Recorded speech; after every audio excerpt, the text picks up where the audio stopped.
Ibadah Sabat tanggal 21 Maret 2026. Yerusalem akan diinjak-injak oleh bangsa lain di zaman akhir.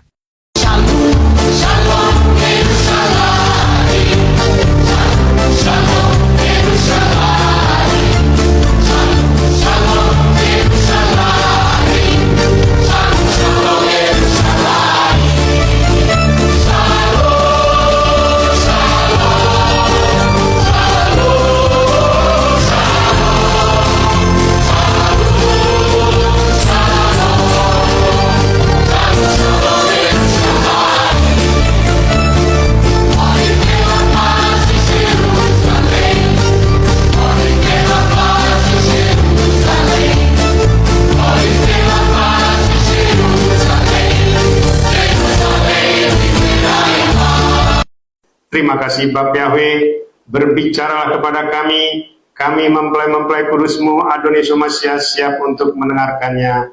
Di dalam nama Yahweh Elohim Sebaot, Besem Adonis Masya Wirokodes, kami sambut Dafar Elohim, Dafar Adonis Masya, haleluya, amin. Ya, silakan duduk, mempelai-mempelai Adonis Masya. Ya, Shabbat Shalom buat kita semua, mempelai-mempelai Adonis Masya, baik yang beribadah secara offline maupun juga secara online. Ya, kita akan mendengarkan visi misi dari pelayanan kita YRH Ministry sebelum kita memasuki Dafar Elohim. Sebagaimana yang selalu saya sampaikan dalam setiap ibadah Sabat maupun juga dalam setiap ibadah-ibadah hari-hari besar, bahwasanya kita memiliki visi, yaitu siap masuk ke Samaim, siap masuk ke surga, diangkat hidup-hidup tanpa mengalami kematian. Ya, inilah visi kita, inilah yang disebut dengan rapture, ya, atau bahasa lain harpazo, atau bahasa kita diangkat hidup-hidup, ya. Jadi kita tidak mengalami kematian. Rapture dulu baru memasuki masa kesusahan besar. Jadi itulah yang saat ini sedang kita nantikan, ya.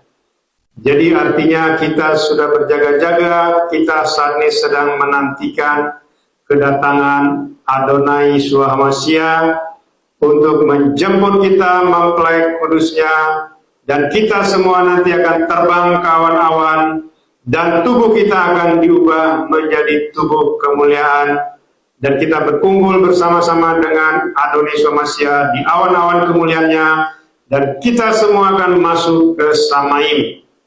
Itulah visi dari pelayanan YRH Ministry, ya. Itulah visi kita, ya. Jadi rapture dulu baru kesusahan besar, ya.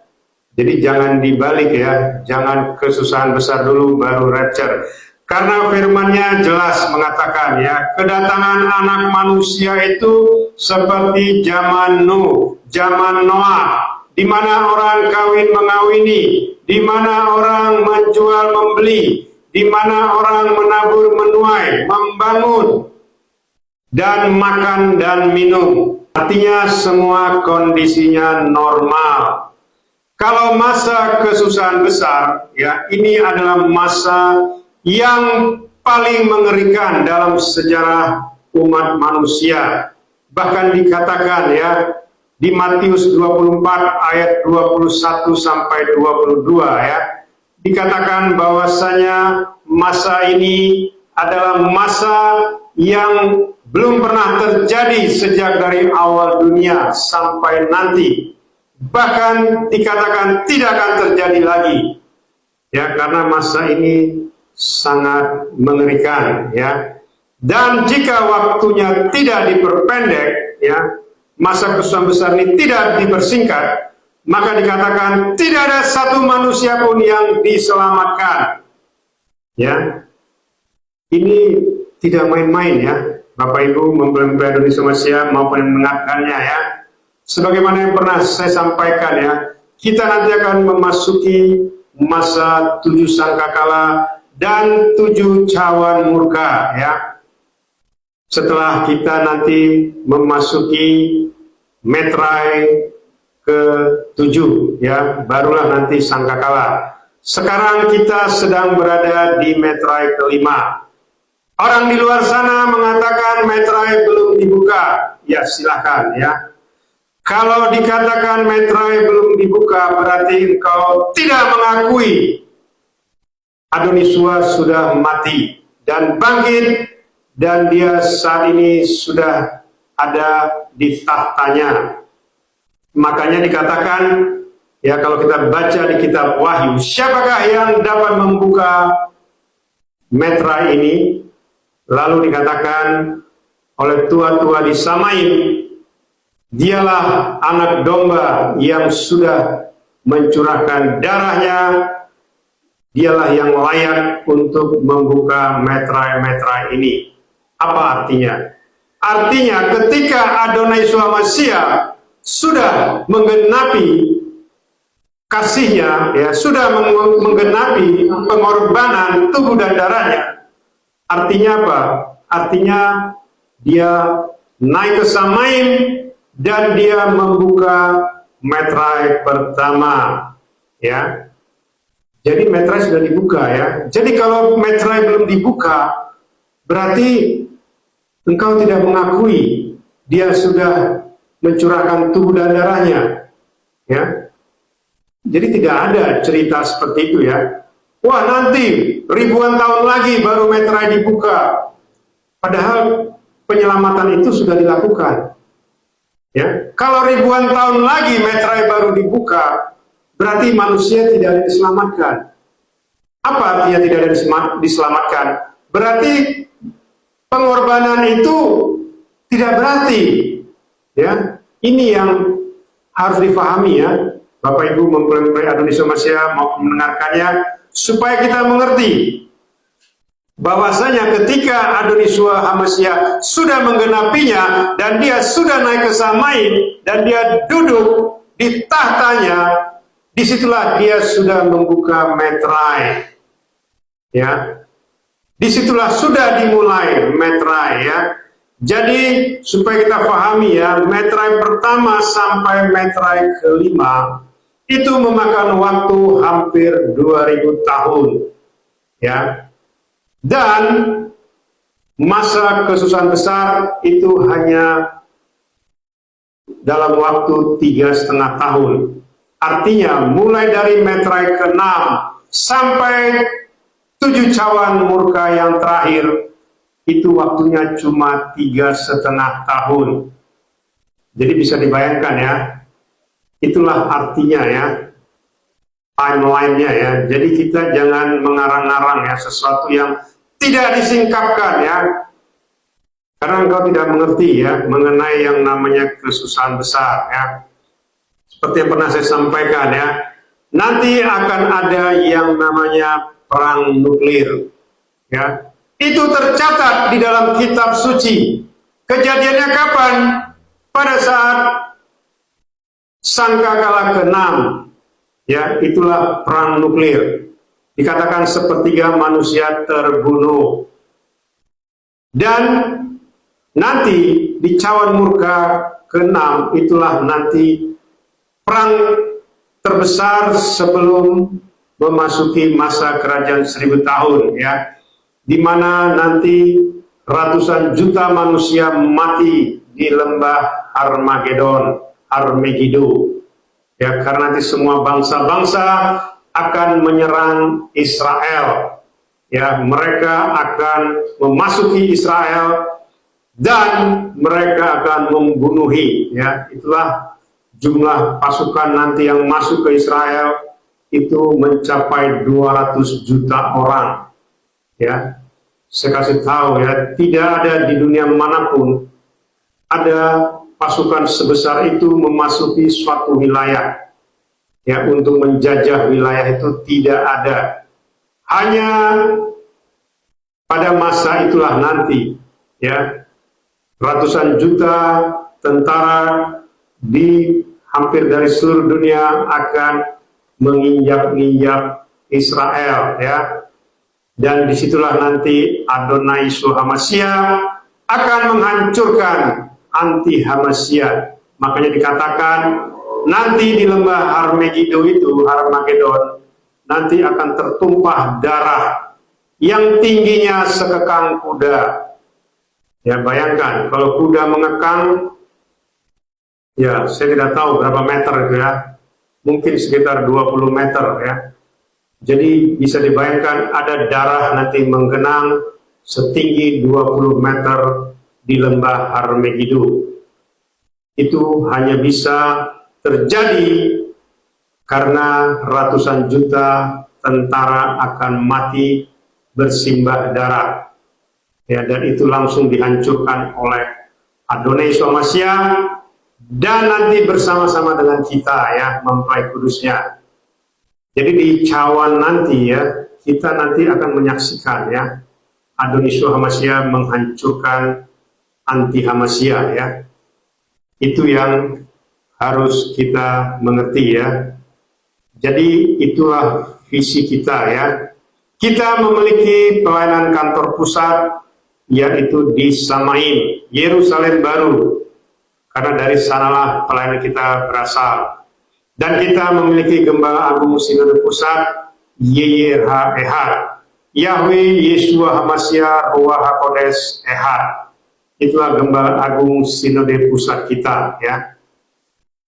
Dan kita selalu ya bersandar ya, artinya kita selalu menerima pewahyuan dari YHEH ya. Jadi bedanya apa ya? Sangat berbeda ya. Kalau kita punya gembala sinode pusatnya manusia ya, itu sulit ya. Jadi kalau gembala cabangnya diberi penglihatan, sementara gembala pusatnya tidak diberi penglihatan, ya pasti tidak mungkin berubah. Ya, tidak mungkin berubah ya. Tetapi karena kita memiliki Gembala Agung Sinode Pusat YHEH, ketika dia menyampaikan ya pesan-pesan dari Samain, maka kita langsung merubahnya ya. Contohnya ya seperti pernah saya sampaikan, ketika Adonai Yeshua Hamasya mengatakan, engkau harus mengucapkan setiap penggenapan yang aku sudah lakukan. Ya, paham ya? Penyembah-penyembah Bapa Yahweh yang lain tidak pernah mengucapkan itu. Karena apa? Karena mereka melihat Israel yang tidak diselamatkan, Israel yang menolak Adonai Yeshua Hamasya. Ya, makanya mereka tidak pernah mengatakan, contohnya seperti Hari Raya Pondok Daud, nggak ada orang Israel satupun atau bahkan memberikan semacam pengumuman, baik melalui media massa, melalui apapun, tidak pernah mereka mengatakan selamat kelahiran Adonai Yeshua Hamasya di Hari Raya Pondok Daud. Tidak pernah itu terjadi. Tetapi mereka pasti mengatakan selamat Hari Raya Pondok Daud saja. Tidak ada Adonai Yeshua Hamasyanya. Karena apa? Karena mereka tidak percaya.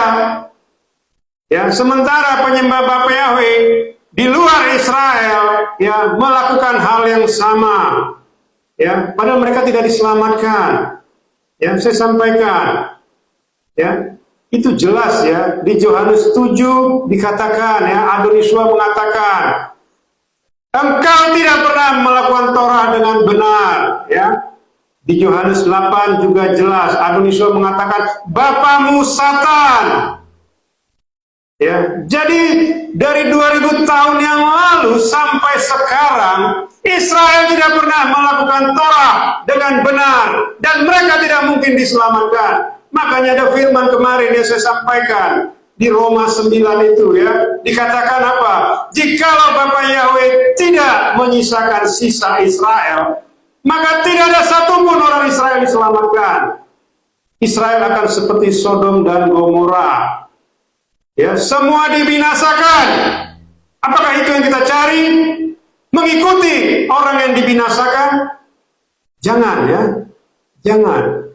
Saya kasih tahu, mereka semua dibinasakan. Sekarang pun, siapapun sekarang mereka yang meninggal, yang tidak percaya Adonai Yeshua Hamasya, tidak mungkin masuk bersamain. Meskipun mereka mengatakan nama Bapa Yahweh, karena Bapa Yahweh itu marah ya.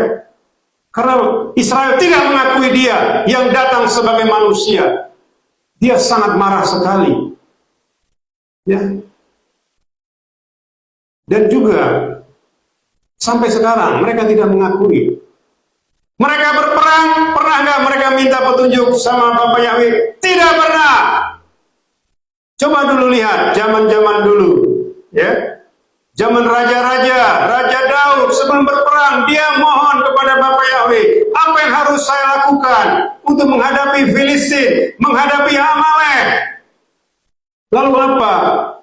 Nabi Nathan, Nabi Samuel, semua diberitahu, engkau harus mempersembahkan korban bakaran, ya, korban api-apian supaya menyenangkan Bapak Yahweh, dan Bapak Yahweh yang berperang. Sekarang apa yang mereka lakukan? Tidak pernah meminta petunjuk, tidak pernah, hanya berdoa di tembok ratapan. Tidak ada dalam Torah dikatakan engkau harus berdoa dalam tembok ratapan. Tidak ada firman seperti itu. Yang ada engkau harus mencurahkan korban bakaran, korban api-apian, korban penghapus dosa. Itulah menjadi dupa yang harum dan kudus di hadapanku, kata Bapak Yahweh.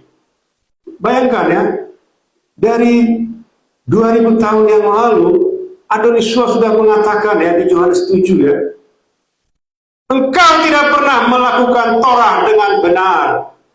Yohanes 8 dikatakan, bapamu Satan. Ya, meskipun mereka mengatakan Bapa kami Elohim, Bapa kami Abraham. Apa kata Adonisua?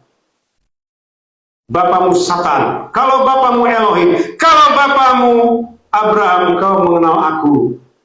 Sama nggak dengan sekarang? Sama. Ya, sama. Jangan dikira penyembah Bapak Yahweh meskipun menyebutkan nama Adonisua, tetapi mereka tetap mengikuti Israel yang tidak diselamatkan. Saya sampaikan ya.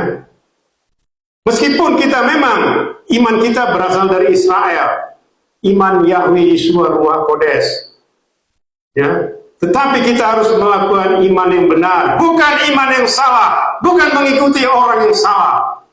Ya, saya sudah berkali-kali mengatakan, apa arti Israel? Yod Sin Res Alef Lamed, itulah Israel. Elohim yang menjadi sama seperti manusia, yang tangannya dihancurkan atau disalib, itulah Israel. Berani nggak orang Israel mengatakan seperti itu? Tidak berani. Karena mereka apa? Mereka menolak Yeshua. Mereka bilang tidak mungkin Elohim menjadi seperti manusia. Dan itulah yang kita banggakan. Penyembah Bapak Yahweh di luar Israel membanggakan itu. Ya, saya kasih tahu ya. Kalau engkau menghina Adonisua, ya, yang adalah Elohim yang menjadi manusia, dan engkau tidak mengakui setiap penggenapannya, saya kasih tahu engkau tidak mungkin masuk ke Samaim, ya. Saya kemarin sudah pernah ya, kemarin saya sudah sharing juga ya. Salah satu pimpinan ya dari Israel ya, itu sekarang ada di alam maut ya. Pimpinan tertingginya ya, saya tidak usah sebut ya. Meskipun mereka mengatakan istilahnya menutupi ya, tapi sudah diketahui ya, dia ada di alam maut ya. Ini penglihatan rohani ya. Ya, meskipun seluruh Israel menutupi ya keberadaannya ya, tetapi alam kekekalan memberitahu dia ada di alam maut. Apa artinya dia ada di alam maut? Bayangkan, seorang pemimpin tertinggi ya, yang bisa menghancurkan negara-negara, itu sekarang ada di alam maut.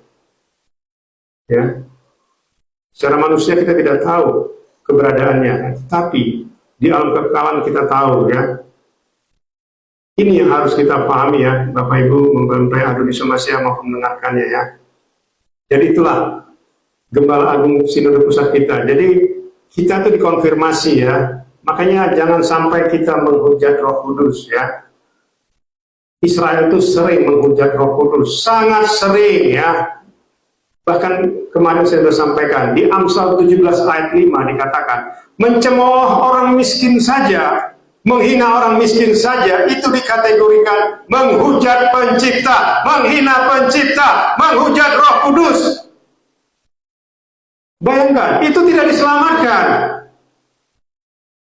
Ya, kan saya sudah bilang berkali-kali, tidak ada manusia mengatakan, Roh Kudus engkau kurang ajar, Roh Kudus engkau tidak benar. Tidak ada. Tetapi kalau menghina orang miskin, menghina orang yang tidak berdaya, manusia sering melakukannya. Ya, makanya termasuk juga menghina ciptaan. DNA-mu berubah. Kalau engkau minum susu coklat, berkali-kali saya bilang, engkau harus bertobat. Ya, jangan menganggap dirimu benar ya. Tidak ada DNA manusia berubah. Saya berkali-kali bilang, kalau DNA saya berubah, ya kalian tidak bisa melihat saya seperti ini. Kalian melihat kalajengking di depan ini. Kalian melihat ular, itulah DNA berubah. Ya, ular itu kalajengking itulah disebut hewan hermafrodit yang hanya memiliki RNA, bukan DNA. Ya. Monyet saja saya sudah bilang, monyet saja itu DNA. Saya berubah jadi monyet saja masih DNA. Saya berubah jadi kuda saja masih DNA. Tahu kuda kan? Horse. Itu saya masih DNA. Ya, itu yang harus kita pahami ya. Jadi kalau kita sudah biasa mengucapkan kata-kata seperti itu sama dengan menghujat Roh Kudus. Itulah yang sulit diselamatkan. Makanya kenapa miliaran manusia ada di neraka. Kalau tidak percaya silakan, engkau akan buktikan sendiri.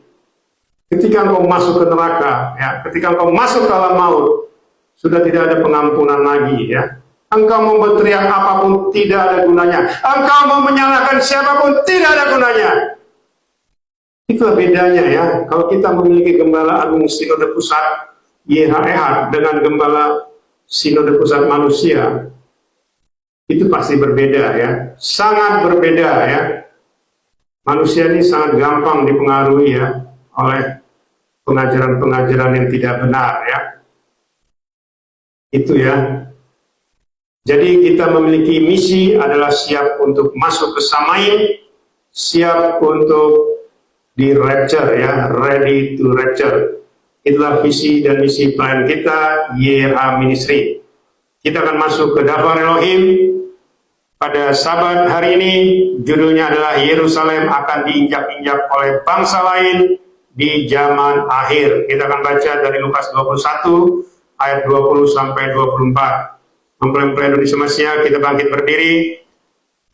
Kita baca sama-sama Lukas 21 ayat 20 sampai 24. Namun manakala kamu melihat Yerusalem dikepung oleh tentara musuh, maka ketahuilah bahwa keruntuhannya sudah dekat. Pada waktu itu mereka yang berada di Yudea biarlah melarikan diri ke pegunungan, dan mereka yang berada di tengah-tengah kota itu biarlah keluar, dan mereka yang berada di pedesaan-pedesaan biarlah tidak masuk ke dalam kota itu. Sebab inilah hari-hari pembalasan, supaya digenapi segala sesuatu yang telah tertulis. Dan celakalah bagi mereka yang di dalam rahimnya sedang mengandung, dan bagi mereka yang sedang menyusui pada hari-hari itu. Sebab kesusahan besar atas bumi dan murka atas bangsa ini akan terjadi. Dan mereka akan roboh oleh mata pedang, dan akan dibawa sebagai tawanan ke segala bangsa. Dan Yerusalem akan diinjak-injak oleh bangsa-bangsa lain, sampai saat bagi bangsa-bangsa lain telah digenapi. Haleluya, amin. Ya, silakan duduk. Bapak Ibu, mempelai Indonesia Masia. Ya, ini jelas ya. Jadi di luar sana banyak orang mengagung-agungkan Israel ya. Mengatakan Israel tidak mungkin dikalahkan karena Israel bangsa pilihan. Siapa bilang? Ini jelas firman. Israel diinjak-injak oleh bangsa-bangsa lain. Dan mereka sebenarnya ditolak, bukan lagi bangsa pilihan. Saya kasih tahu. Karena mereka menolak menolak Bapa Yahweh, menolak Adonai Swamasya, menolak Ruach Kodes. Itulah Israel saat ini. Jadi jangan bangga kita dengan Israel di Timur Tengah. Israel sebenarnya adalah kita sebenarnya. Elohim yang menjadi sama seperti manusia yang tangannya dihancurkan, yaitu Adonai Swamasya. Karena kita mengakui Adonai Swamasya yang sudah menebus kita. Jadi kita adalah Israel, anak-anak perjanjian. Perjanjian yang sudah ditetapkan oleh Bapa Yahweh sejak sebelum permulaan dunia. Efesus 1 ayat 4, aku sudah menetapkan kau, aku sudah memilih kau sejak sebelum permulaan dunia. Itulah kita, bukan Israel di Timur Tengah. Saya kasih tahu, bukan. Israel di Timur Tengah itu adalah bangsa yang dipilih oleh Bapa Yahweh karena Bapa Yahweh berjanji dengan Bapa Abraham akan memberkati keturunan dari Bapa Abraham. Mereka tidak ditetapkan sejak sebelum permulaan dunia. Saya kasih tahu, mereka tidak ditetapkan sejak sebelum permulaan dunia. Yang ditetapkan itu hanya mempelai-mempelainya yang akan duduk di tahta. 12 tahta yang akan duduk, itulah mempelai kudusnya. Dan yang akan memimpin di kerajaan 1000 tahun. Ya, sedikit ya. Bayangkan. Mempelainya sangat sedikit. Tidak bicara ribuan, tidak bicara jutaan, tidak bicara miliaran. Bisa dihitung pakai jari, 12 itu bisa dihitung, 10 kan? Tambah 2 lagi, 12. Dan banyak yang menghina ya. Wah, Pak Henry itu bohong. Masa ini rapture cuma 12? Ya, sekarang saya kasih tahu ya. Jangan dikira orang-orang yang sudah pernah ke surga bisa masuk ke surga nanti kalau dia tahu sudah mati. Tidak. Saya kasih tahu, tidak. Itu kemarin saya dengar kesaksian pemimpin yang sekarang yang sudah ada di alam maut. 1 tahun yang lalu dia diberi penglihatan katanya di Samaim, di surga. Kenapa dia sekarang ada di alam maut? Padahal 1 tahun yang lalu dia diberi penglihatan di surga. Karena dia tidak patuh. Dia tidak melakukan keselamatan yang sebenarnya. Seperti saya, meskipun saya 3 kali ke surga, apakah saya sudah pasti masuk ke surga? Belum tentu. Kalau saya tidak benar, saya pasti masuk ke neraka. Siapapun, bukan cuma saya, siapapun mereka yang pernah ke surga, kalau hidupnya tidak benar, tidak mungkin masuk ke surga. Ya, tidak ada istilahnya sekali selamat tetap selamat, tidak ada. Keselamatan itu saya sudah bilang dinamis, dunamos. Keselamatan itu berubah apabila manusia tidak benar. Ya. Misalnya dia 10 tahun yang lalu baik, bagus. Terus sekarang tidak menjadi orang bagus, orang jahat. Apakah itu diselamatkan? Tidak mungkin. Tidak ada istilahnya pengajaran hyper grace, ya. Tahu ya hyper grace? Keselamatan yang berlebihan, ya, anugerah yang berlebihan. Sekali selamat tetap selamat, itu tidak ada ya. Cerita seperti itu tidak ada. Makanya kita harus semakin meningkat secara rohani, semakin tinggi, bukan semakin mundur, bukan ya. Kalau semakin mundur tidak mungkin diselamatkan ya. Itu ya. Makanya banyak orang diberi penglihatan ya. Itu tujuannya apa? Supaya mereka itu mengerti keselamatan itu tidak main-main. Ya, keselamatan itu istilahnya harganya sangat mahal ya. Untuk bisa masuk ke sama itu tidak gampang ya. Memang dengan nama yang benar dan kudus kita bisa diselamatkan. Tetapi bukan berarti hanya memanggil nama sudah selamat, tidak. Engkau harus melakukan firman yang benar. Engkau harus menyatu dengan firman-Nya.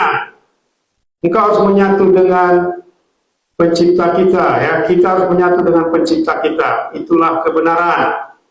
Kalau kita sudah menyatu dengan Dia, makanya firman mengatakan kan, jikalau engkau di dalam aku dalam engkau, kita dalam Bapa, maka kita adalah ehad. Tidak ada satu kuasa pun yang bisa memisahkan kita, termasuk kuasa maut sekalipun. Itu artinya keselamatan ya. Keselamatan tidak diukur dari perbuatan baik, tidak diukur dari nama ya. nama yang benar dan kudus.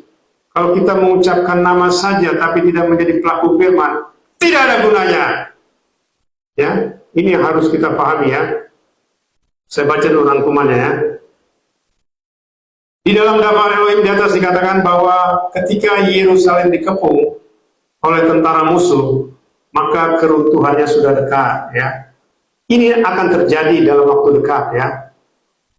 Nah, di sini juga dikatakan yang di Yudea melarikan diri ke pegunungan, yang di tengah-tengah kota biarlah keluar, yang berada di pedesaan tidak usah masuk ke dalam kota ya. Karena nanti pada saat itu Yerusalem dikepung ya. Yerusalem ini bicara Israel ya. Karena pada masa kitab ini ya atau firman ini disampaikan, negara Israel belum ada ya.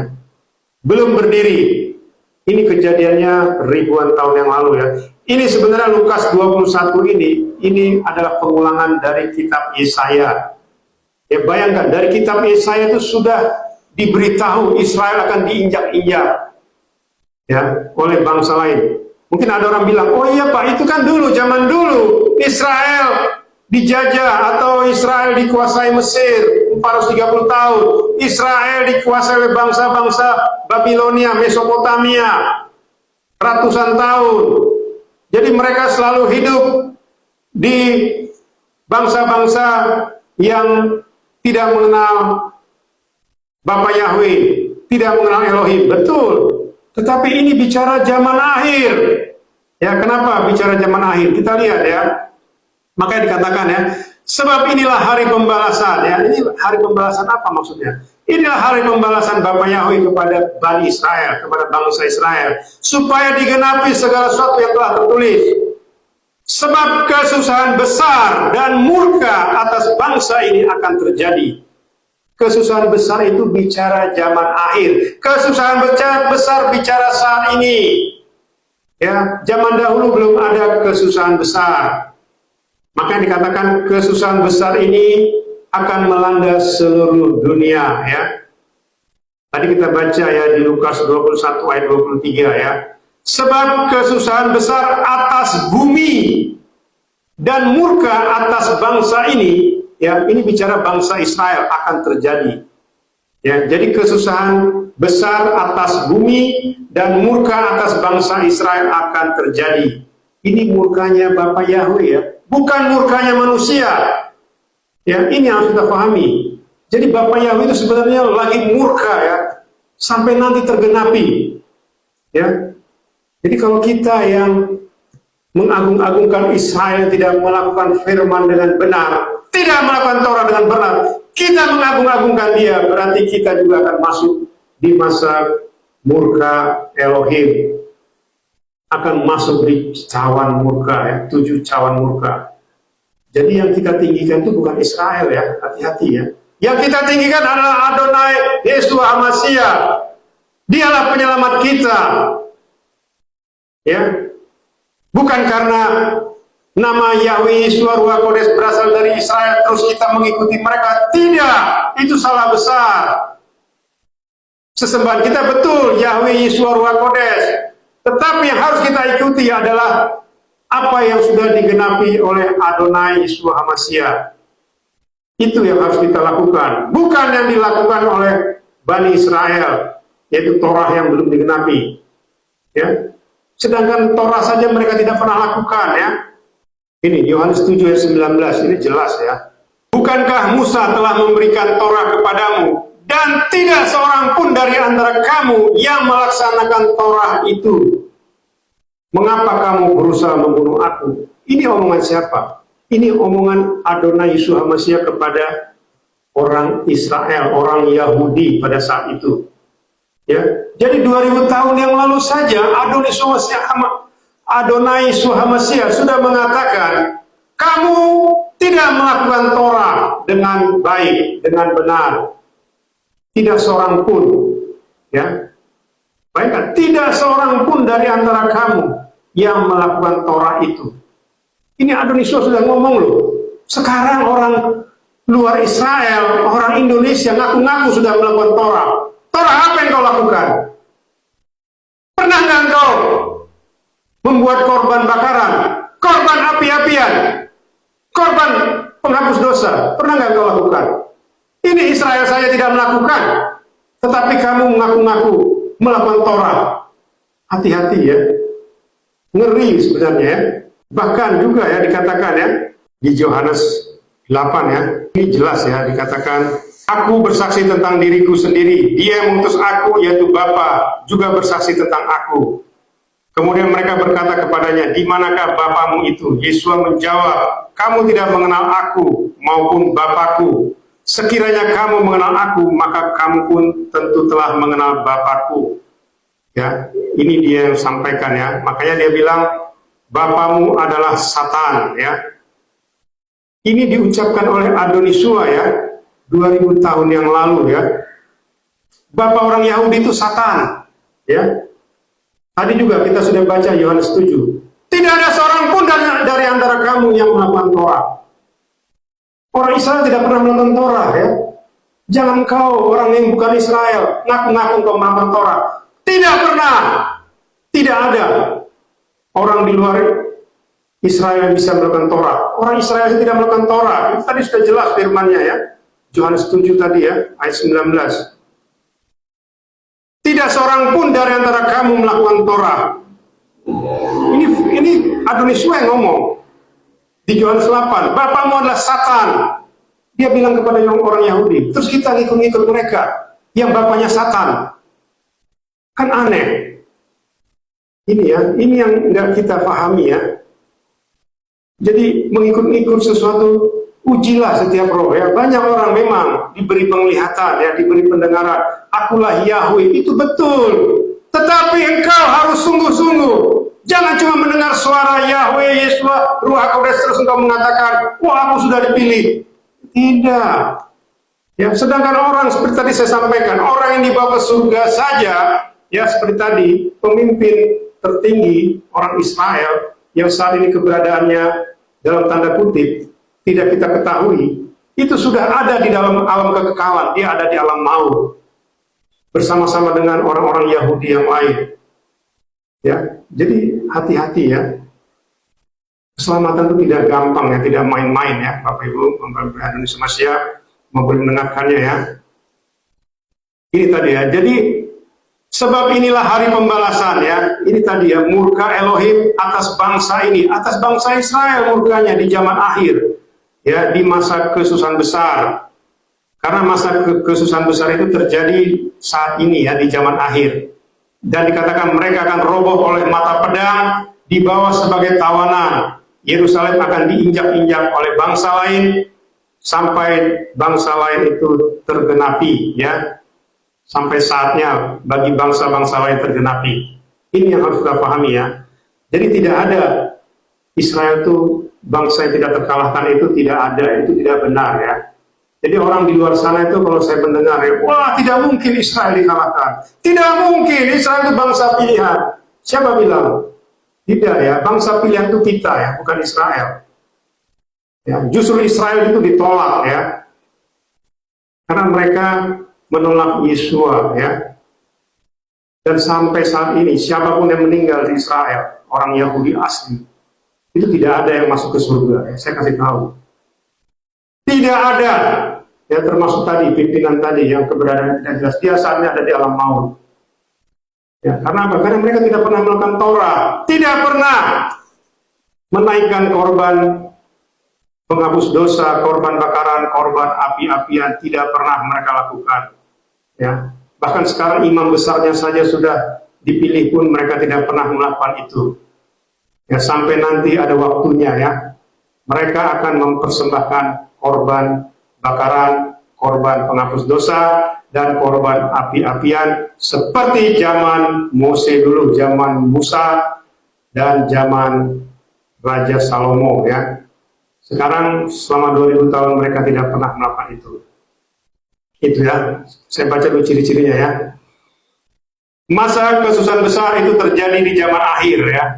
Ini tadi saya sudah sampaikan ya. Jadi Lukas 21 ini ayat 20 sampai 24 ini sebenarnya adalah kitab Yesaya ya. Jadi nubuatan Nabi Yesaya akan digenapi di zaman akhir. Jadi bukan pada saat dulu ya kesusahan besar, tidak. Kesusahan besar itu sekarang.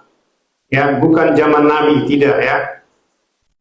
Kesusahan besar atas bumi dan murka atas bangsa Israel. Jadi nanti bangsa Israel akan menuai murka Elohim. Ini yang harus kita pahami ya. Jadi siapapun yang mengikuti Israel yang saat ini, ya, yang tidak mengakui Adonai Yeshua Mashiach, mereka akan menuai murka Elohim. Tidak akan mungkin di rapture. Saya sampaikan, tidak mungkin. Engkau harus masuk ke masa kesusahan besar. Yerusalem ya, atau Israel, di mana nubuatan menunjukkan bahwa Yerusalem diinjak-injak oleh bangsa lain, di mana orang-orangnya dibunuh, ditawan ya, dibunuh dengan pedang dan menjadi tawanan. Ini nanti yang akan terjadi ya. Jadi jangan dibilang Israel tidak ada yang bisa mengalahkan. Siapa bilang? Ya, Israel akan dikuasai oleh bangsa-bangsa lain. Bahkan juga nanti bangsa-bangsa lain pun seperti Amerika itu juga akan hancur nanti ya. Semua negara di dunia ini 90% akan hancur. Ya, makanya sangkakala ke-6 itulah perang nuklir ya. Perang nuklir itu akan terjadi di sangkakala ke-6. Itu waktunya sebentar lagi ya. Lalu dikatakan semua kejadian ini terjadi karena Israel menolak keselamatan yang sudah diberikan oleh Elohim, yaitu Elohim atau Yahweh yang menjadi manusia di dalam Adonai Yeshua Mashiach yang dikorbankan ya. Jadi inilah yang tidak pernah diakui oleh Israel sampai dengan detik ini. Jadi kita jangan mengikuti pengajaran seperti itu ya, Bapak Ibu mempelai Adonai Yeshua Mashiach maupun yang mendengarkannya ya. Karena keselamatan itu sangat sedikit yang diselamatkan ya. Sangat sedikit pada masa ini ya, khususnya menjelang kedatangan Adonai Yeshua Mashiach ya. Lalu kita lihat ciri-ciri berikutnya. Israel adalah nama Yakub yang diberikan Elohim. Keturunan Israel menjadi bangsa yang besar. Dalam sejarah Bani Israel, di mana Bani Israel adalah bangsa yang tegar tengkuk, bangsa yang tidak taat, dan bangsa yang suka bersungut-sungut. Ya, inilah tiga hal inilah yang sangat tidak disukai oleh Bapa Yahweh. Manusia yang tegar tengkuk, manusia yang tidak taat, dan manusia yang suka bersungut-sungut. Ya, kalau zaman dulu yang melakukan tiga ini langsung disambar api dari Samaim ya, langsung mati di tempat ya. Nah, ini juga ya, Bani Israel sebelum berperang ya, itu dulu selalu meminta petunjuk Bapa Yahweh ya, baik melalui para nabi maupun langsung seperti Raja Daud ya. Sebelum dia berperang dengan orang Filistin, dengan orang Amalek, dia selalu meminta petunjuk kepada Bapa Yahweh, baik langsung maupun juga melalui para nabinya, baik Nabi Nathan maupun juga Nabi Samuel pada saat itu ya. Mereka selalu meminta petunjuk. Sementara sekarang tidak pernah ya. Israel yang saat ini di Timur Tengah tidak pernah meminta petunjuk apapun. Ya, mereka hanya berdoa di tembok ratapan, di Western Wall. Tidak ada perintah di Torah yang mengatakan engkau harus berdoa di tembok ratapan. Itu tidak ada firman ya. Yang ada engkau harus mempersembahkan korban bakaran, korban api-apian, korban penghapus dosa. Itulah perintah ya. Sampai dengan detik ini orang Israel tidak pernah melakukan itu lagi. Sejak dari zaman runtuhnya Bait Suci kedua tahun 70. Ya, bayangkan dari tahun 70 sampai sekarang udah berapa tahun tuh? Sudah hampir 2000 tahun Bani Israel tidak pernah melakukan perintah Torah dengan benar. Bahkan zamannya Adonai Yeshua pun, tadi kita sudah baca, Adonai Yeshua mengatakan, tidak ada seorang pun dari antara kamu yang melakukan Torah. Ya, ini sudah diucapkan ya. Jadi kita saja ya, kita yang meninggikan Israel itu berarti kita melawan Yeshua sebenarnya. Sudah jelas-jelas Israel itu tidak melakukan Torah. Tapi kita membangga-banggakan diri bahkan menganggap seolah-olah kita melakukan Torah. Saya kan sudah bilang, kita melakukan Torah yang digenapi, bukan Torah yang tidak digenapi. Ya, makanya korban penghapus dosa kita itu apa? Itulah tubuh dan darah Adon Yeshua. Itu harus setiap hari, karena Adon Yeshua mengatakan, tubuhku adalah benar-benar makanan, darahku adalah benar-benar minuman. Ya, ada orang makan 1 kali 1 tahun, 1 kali 1 minggu, atau minum 1 kali 1 minggu. Ini minum nih. Bisa nggak kita nggak minum 1 kali 1 minggu? Nggak ada. Orang berpuasa saja harus minum. Ya, ini kita kalau gitu ya minumnya 1 kali 1 tahun dong. Nggak usah minum ini tiap hari. Ini yang nggak dipahami ya. Sebenarnya apa yang diucapkan oleh Adon Yeshua di Yohanes 6 itu ya, mulai dari ayat 41 sampai 58, inilah disebut dengan warisan ya. Sebelum dia kembali ke Samai, dia memberikan warisan. Akulah roti kehidupan. Itu namanya warisan ya. Bukan istilahnya seperti di 1 Korintus itu ya. Lakukanlah ini menjadi peringatan akan aku. Bukan. Bukan artinya peringatan 1 kali 1 tahun. Bukan. Itu disampaikan oleh Rabi Saul ya, Paulus. Ya. Bukan langsung dari mulut Adon Yeshua. Kalau langsung dari mulut Adon Yeshua itu Yohanes 6. Akulah roti kehidupan. Barang siapa makan roti ini, dia tidak akan mati selama-lamanya. Bayangkan itu, kita makan roti tubuhnya, minum anggur darahnya, tidak akan mati. Apa artinya tidak akan mati? Ya kita diangkat, itu namanya rapture. Tidak akan mengalami kematian. Ya. Tetapi penyembah-penyembah bab Yahweh ini nggak mengerti. Kenapa? Karena seperti saya bilang tadi, tidak pernah dibukakan apapun. Ya, hanya membaca, ya, membaca sesuatu yang tidak dimengerti. Saya sudah sampaikan, kitab suci itu, ya, penyingkapannya hanya 10%. 90% itu disingkapkan langsung oleh pencipta kita kepada kita. Kalau kita cuma baca begitu saja, kita tidak mengerti apa-apa. Makanya saya bilang kan, pernah nggak kau ketemu sama Adon Yeshua di alam kekekalan? Ayo, ketemu sama saya, kalau kau pernah. Dan kau mengatakan, 1 kali 1 tahun, menyatu dengan tubuh dan darah Adon Yeshua. Kita angkat sumpah. Siap nggak kau dilempar ke lautan api? Kalau memang Adon Yeshua ngomong begitu. Ya, hati-hati ya. Ini, iman kita ini bukan iman buku ya. Bukan iman tulisan ya, tetapi iman kita tuh iman langsung bersama-sama dengan dia, ketemu dengan dia, itulah ya. Sebenarnya bukan iman lagi sebenarnya, kalau udah ketemu itu bukan iman, itu namanya kebenaran ya. Kalau iman itu kan makanya iman itu bukti dari sesuatu yang tidak kita lihat ya. Artinya apa? Ya tidak perlu, itu masih iman ya, karena kita masih beriman. Tapi kalau kita sudah ketemu, sebenarnya iman itu sudah di atas iman sebenarnya ya. Ini yang banyak orang tidak mengerti ya. Nah ini tadi ya, saya baca lagi ya.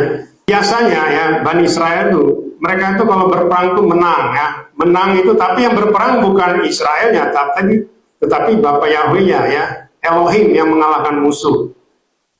Ya kalau Israel kalah, berarti mereka tidak patuh dengan perintah Yahweh Elohim melalui nabinya pada zaman dahulu ya. Perintah Yahweh Elohim sebelum berperang sesuai dengan yang difirmankannya kepada para nabi. Ini tadi ya. Jadi sebelum berperang biasanya itu Bapak Yahweh meminta korban api-apian ya, supaya dia berperang ya. Jadi Bapak Yahweh sendiri yang berperang untuk Bani Israel ya. Ini yang harus kita pahami ya. Jadi kesimpulannya adalah Yerusalem adalah representasi dari Israel ya. Jadi kalau kita baca tadi kitab tadi, itu bicara Yerusalem berarti bicara Israel. Karena pada masa itu negara Israel belum ada ya. Lalu dikatakan Yerusalem diinjak-injak, orangnya dibunuh, ditawan. Ini terjadi di masa kesusahan besar. Itu terjadi di saat ini ya, di zaman akhir. Bani Israel terkena murka Elohim karena tidak taat, tegar tengkuk, dan suka bersungut-sungut. Karena inilah sejak dari awal Bani Israel selalu dikuasai, dijajah bangsa lain, sampai pengenapannya terjadi sampai di zaman akhir ya. Ketika Bani Israel menang atas musuh, berarti Bani Israel mendengarkan perintah Yahweh Elohim yang disampaikan melalui para nabinya atau utusannya. Biasanya Yahweh Elohim memberikan perintah sesuai dengan perintah Torah dan kitab para nabi. Ini yang harus kita pahami ya, Bapak Ibu mempelajari Indonesia Masia maupun mendengarkannya. Jadi Israel itu nanti akan dikuasai oleh bangsa lain ya. Barulah nanti Adoniswa Hamasya turun dari Samaim, dan dia yang dibela oleh Adoniswa itu bukan orang Israelnya ya, tetapi nama Israelnya. Maka tadi saya bilang Israel itu Yod Sin Res Alef Lamed, Elohim yang menjadi sama seperti manusia yang tangannya dihancurkan. Itulah Israel, bukan Yisrael. Yisra itu menang, El itu Elohim, Elohim yang menang. Betul, Elohim yang menang, tetapi bukan menang karena berperang. Terlalu kecil ya. Elohim, Bapak Yahweh itu mengalahkan musuh itu terlalu kecil ya. Dia ngomong saja hancur semua, hancur. Tetapi yang disebut menang di sini adalah dia sudah mencurahkan tubuh dan darahnya. Itulah kemenangan yang sejati. Bukan kemenangan karena perang. Itulah yang tidak diakui oleh orang Israel saat ini yang ada di Timur Tengah sana. Dia tidak percaya. Dia mengatakan bohong kalau ada Elohim yang menjadi manusia. Itu tidak benar kalau Elohim lahir sebagai manusia. Apalagi sampai dibunuh, apalagi sampai disalib. Itu tidak benar. Itu bukan Elohim. Ya, saya sudah sering ke Israel ya. Saya selalu tanya dulu, Pak, menurut Bapak siapa itu Yeshua? Ya, meskipun dulu saya masih memanggil nama yang lama ya. Apa mereka bilang? Wah, itu mah manusia, Pak. Pak Pendeta, itu manusia biasa. Dia rabi di sini. Dia guru. Dia bukan Elohim, bukan Tuhan. Itu saya dengar sendiri dari mulutnya orang Yahudi ya. Mereka nggak mengakui. Sampai dengan detik ini, terus kita meniru-niru orang seperti itu yang tidak mengakui. Wah, nggak ada gunanya iman seperti itu ya. Berarti kita menolak ya, menolak keselamatan ya. Makanya ini yang saya sampaikan ya. Rapture itu sangat sedikit ya. Yang di rapture itu tidak hitungannya ratusan ya. Hitungannya hanya puluhan orang dari seluruh dunia ya. Ini yang selalu saya sampaikan ya. Jadi silahkan ya, kalau engkau merasa bisa di rapture silahkan ya. Karena tadi Adoniswa saja mengatakan engkau tidak pernah melakukan Torah ya. Bahkan dikatakan bapamu adalah Satan ya. Kalau kita mengikuti mereka ya bapak kita Satan ya, bukan Bapak Yahweh ya. Jangan dikira karena panggil Bapak Yahweh terus kita diselamatkan, tidak ya. Tidak ada cerita begitu ya. Makanya kenapa saya disuruh berteriak ya. Engkau harus berteriak membangunkan mempelaiku untuk menyambut kedatanganku. Makanya saya bilang, tanya sama gembala sana, pernah nggak dia ketemu sama Adoniswa? Adoniswa ngomong seperti itu sama dia. Ya kalau tidak ada, jangan menganggap dia diutus ya, hati-hati ya. Karena diutus itu hanya orang-orang tertentu ya. Tidak mungkin ya. Tetapi apabila kita sudah masuk ke dalam suatu utusan yang benar, maka setiap anggota kita itu diutus masing-masing ya, ke keluarga masing-masing. Seperti kita ini ya, masing-masing diutus ke keluarga masing-masing. Ya, jadi itulah utusan ya. Jadi akarnya misalnya Adoniswa itu diutus, maka dia mengutus kepada yang sudah ditetapkan. Nanti yang sudah ditetapkan inilah mengutus kepada yang ini. Kalau tidak ditetapkan ya tidak mungkin. Itu bukan diutus, apalagi dia menolak Yeshua. Tidak pernah menyebutkan selamat kelahiran Adoniswa Hamasya di hari raya Pondok Daun. Tidak pernah dia ngomong begitu. Selalu mengatakan Hak Yom Sukot Sameah. Ya. Tidak pernah. Selamat kematian Adoniswa Hamasya di hari Pesach. Tidak pernah. Coba lihat nanti Pesach tanggal 1 April nanti. Mereka ucapkan nggak selamat kematian Adoniswa Hamasya? Nggak ada. Mereka nggak bilang apa. Israel itu hanya Pesach, Pak. Tidak ada di situ ucapan kematian Adonisua. Ya karena mereka nggak mengakui. Kalau mereka mengakui, pasti besar-besar mereka akan bikin ibadah kematian Yeshua HaMasyiah di hari raya Pesak. Ya, seperti kita di Indonesia kan.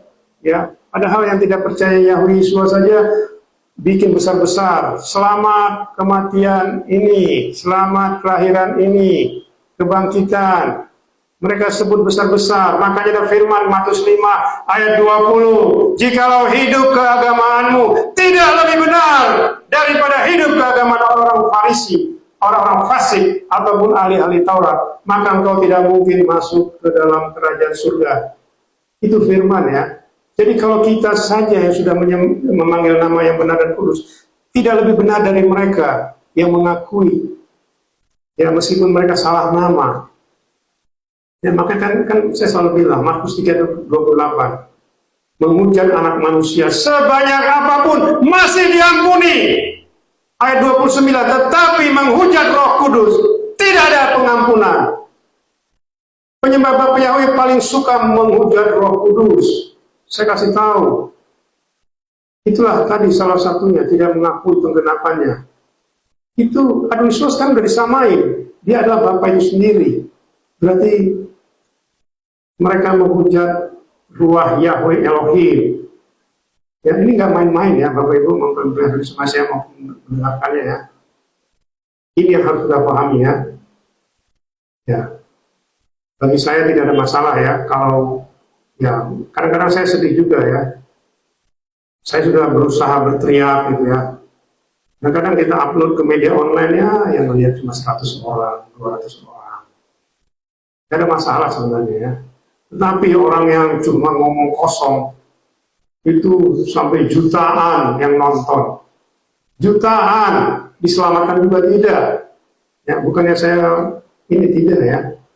Bagi saya keselamatan itu ialah Ehad yang menentukan ya, bukan kita ya. Tetapi saya punya tugas ya untuk berteriak, membangunkan mempelai. Apa arti berteriak? Memperingatkan. Ya. Kalau ada orang mau jalan di depan ada lubang, pasti kita berteriak, awas, itu ada lubang. Kalau dia tidak dengar, dia jatuh ke lubang.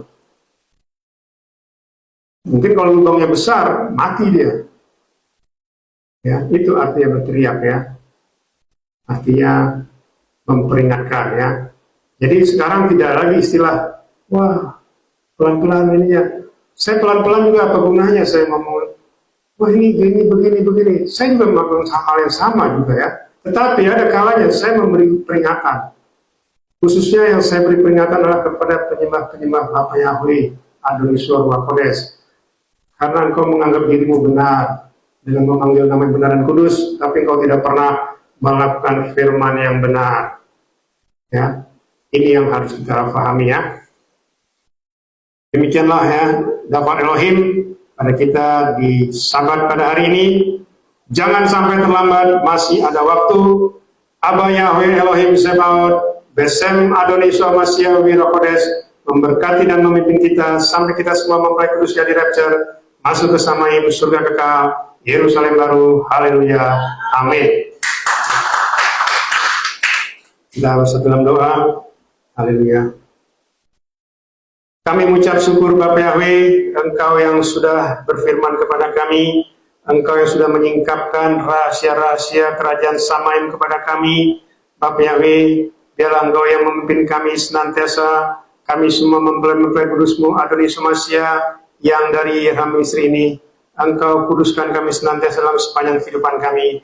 Dan biarlah Dafar Elohim, Dafar Adonisua HaMasyiah kami dengar, biarlah itu Engkau meteraikan dalam loh hati kami yang paling dalam, menjadi rema dalam kehidupan kami, dan berbuah-buah 30, 60, bahkan sampai 100 kali ganda.